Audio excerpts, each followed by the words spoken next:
नमस्कार and welcome to मनगुन। आज हम बात करेंगे अन्न ब्रह्म माने जाने वाले श्री जगन्नाथ जी के महाप्रसाद के बारे में।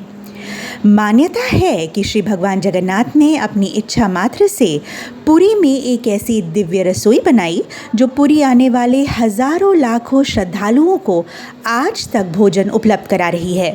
पूरी दुनिया में इतने बड़े मेन्यू कार्ड को रखने और इम्प्लीमेंट करने वाली अन्य कोई रसोई नहीं।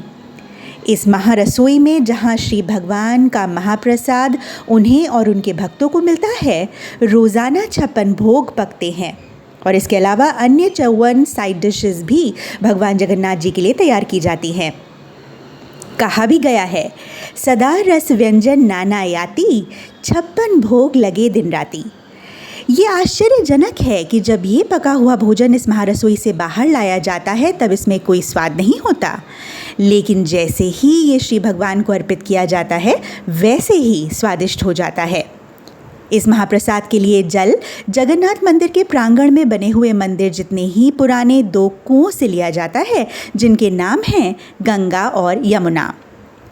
मंदिरों में प्रसाद चढ़ाने की परंपरा ओडिशा के समस्त धार्मिक अनुष्ठानों में परम आवश्यक रही है। ये इतनी आवश्यक है कि 11वीं शताब्दी के बाद बने ओडिशा के समस्त मंदिरों में एक भोग मंडप बनाया जाने लगा। ये वो जगह है जहाँ रसोई में भोग बनता और भगवान को चढ़ाया जाता। कोणार्क के सूर्य मंदिर में आज भी इस भोग मंडप के अवशेष मिलते हैं। यहाँ पीने के पानी का कुआं और एक परिपक्व जल निकासी व्यवस्था यानी ड्रेनेज सिस्टम के अवशेष भी देखे जा सकते हैं। मान्यता है कि श्री विष्णु भगवान रामेश्वरम में स्नान करते हैं, बद्रीनाथ में ध्यानमग्न होते हैं, पुरी में भोजन ग्रहण करते हैं और द्वारिका में आराम करने जाते हैं। जाहिर है कि भगवान को अन्न परोसने के पुण्य से ये महारसोई वंचित नहीं होना चाहेगी। श्री जगन्नाथ जी को चढ़ने वाला ये महाप्रसाद, ये 56 भोग केवल जगन्नाथ जी को चढ़े ऐसा नहीं है, बल्कि ये उनकी पत्नी भगवती विमला को भी चढ़ाया जाता है। रोज़ाना 1 लाख लोगों का पेट भरने वाली इस महारसोई में जलने वाली वैष्णवाग्नि 1000 वर्षों से जलाई जा रही है और यहाँ मिट्टी के बने हुए गोल बेस के बर्तनों को इस वैष्णवाग्नि पर चढ़ाया जाता है ताकि अंदर बनने वाले भोज्य पदार्थों को स्टीम किया जा सके। इन मिट्टी के बने हुए बर्तनों को एक बार उपयोग करने के बाद दोबारा प्रयोग में नहीं लाया जाता। पिछली सहस्राब्दी से ये महारसोई एक फिक्स्ड मेन्यू और मेथड के साथ काम करती चली आ रही है और भारत की भोजन परंपरा में ये महारसोई एक महत्वपूर्ण कड़ी है। इस महाप्रसाद को भक्तों को बांटने में कोई जाति बंधन नहीं। श्री भगवान को 2 प्रकार के भोग चढ़ाए जाते हैं। एक वो जिन्हें महारसोई के भीतर पकाया जाता है और इन्हें समखुड़ी कहा जाता है, और दूसरा वो जिन्हें महारसोई से बाहर और मंदिर के प्रांगण के अंदर बनाया जाता है। इस भोग को निसमखुड़ी कहा जाता है। मंदिर के बनने के बाद से ही श्री जगन्नाथ जी को दिन में 5 बार भोग चढ़ाया जाता है। इस महाप्रसाद को लेकर बहुत इंटरेस्टिंग मान्यताएं भी हैं। ये कहा जाता है कि श्री जगन्नाथपुरी के स्थापत्य के बाद भगवती विमला यानी श्री लक्ष्मी ने इस मंदिर पर अपना अधिकार जमा लिया और भगवान जगन्नाथ को अंदर आने के लिए उनसे बड़ा अनुनय विनय करना पड़ा।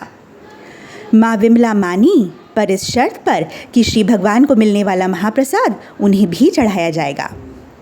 ये भी माना जाता है कि ये महाप्रसाद स्वयं श्री महालक्ष्मी अपने हाथों से बनाती हैं और श्री विष्णु सहित अन्य दिव्य शक्तियाँ इसे रत्न वेदी पर बैठकर ग्रहण करती हैं, जहाँ मंदिर के पुजारी मंत्रोच्चार करते हैं। मंदिर में इस प्रसाद को ग्रहण करने वाले भक्त नंगे फर्श पर बैठकर इसे खाते हैं और इस महाप्रसाद की पवित्रता का अंदाज़ा आप इस बात से लगा सकते हैं कि समाज में लोग अपने झगड़ों के निपटारे में इसकी शपथ तक उठाते हैं। इस महाप्रसाद के सूखे चावलों को निर्मला कहा जाता है, जिसे मंदिर में आने वाले लोग अपने प्रियजनों के लिए लेकर जाते हैं।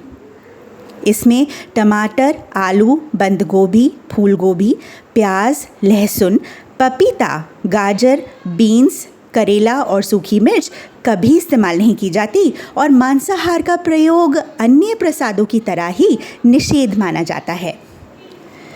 सनातन संस्कृति में प्रसाद वितरण कम्युनिटी शेयरिंग या सामुदायिक सहभाजन का उदाहरण है और क्योंकि इसमें सात्विकता और सेवा का सम्मिश्रण है, इसीलिए इसकी महत्ता किसी भी सांस्कृतिक संस्कार में बहुत बड़ी है। तो यदि आप भी श्री जगन्नाथपुरी के दर्शन कर चुके हैं और इस महाप्रसाद को ग्रहण कर चुके हैं या करने वाले हैं, तो हमें कमेंट सेक्शन में ज़रूर बताएं और वीडियो को लाइक, सब्सक्राइब और शेयर अवश्य करें। अगली जानकारी तक के लिए नमस्कार।